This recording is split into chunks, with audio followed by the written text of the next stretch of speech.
Au début des années 2000, les descendants des sculpteurs nîmois Léopold et Marcel Mérignargues décident de faire don des œuvres de leurs ancêtres à plusieurs musées en France, au château d'Espérance et aux archives départementales du Gard.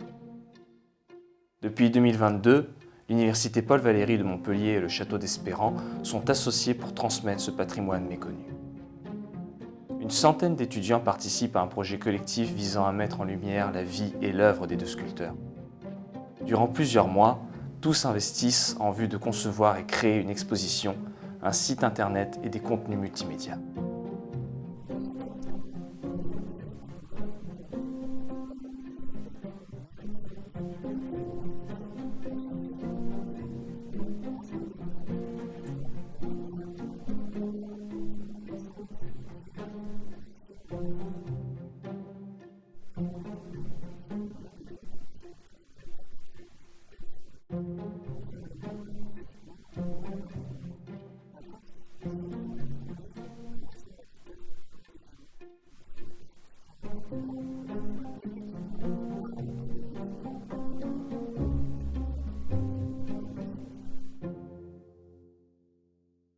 Silence plateau.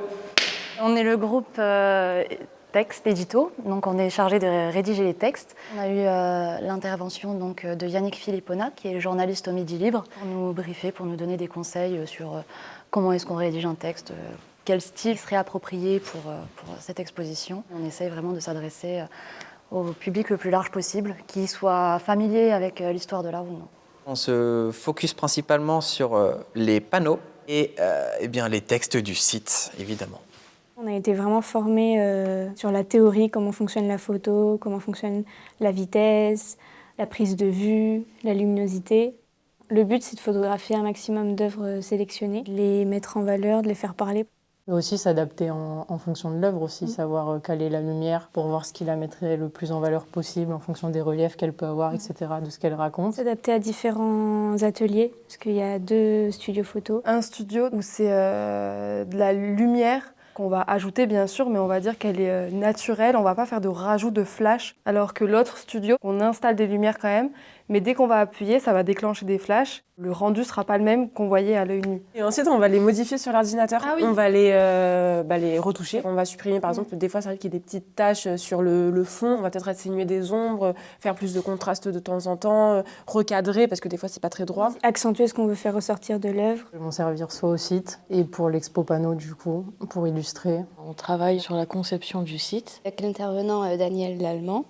Et on travaille notamment sur des logiciels de maquette et un logiciel de formation pour avoir les premières images des pages. Il y a une partie maquette où en fait c'est plutôt le visuel et WordPress c'est surtout la conception du site internet, du logiciel, pour essayer de faire une refonte des pages pour les rendre plus intuitives, pour les rendre plus accessibles également pour un public un peu plus large, un peu moins universitaire. Et également, c'est pour essayer de retravailler tout ce qui est texte, tout ce qui est information et faire ressortir un petit peu plus tout le travail des autres groupes. L'œuvre des Mérignargues, on va faire une carte des œuvres en France et dans le Gard pour voir où ils ont travaillé, où ils sont situés et pour pouvoir les replacer, que ce soit dans le temps ou dans l'espace.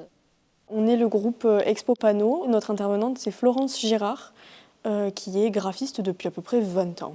Pour la réalisation des panneaux, on fait tout ce qui est visuel et tous les travaux finaux.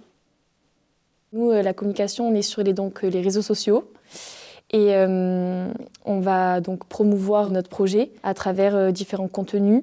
On est accompagné par la gestionnaire des réseaux sociaux du musée Fabre, qui s'appelle Anne Le Cabec.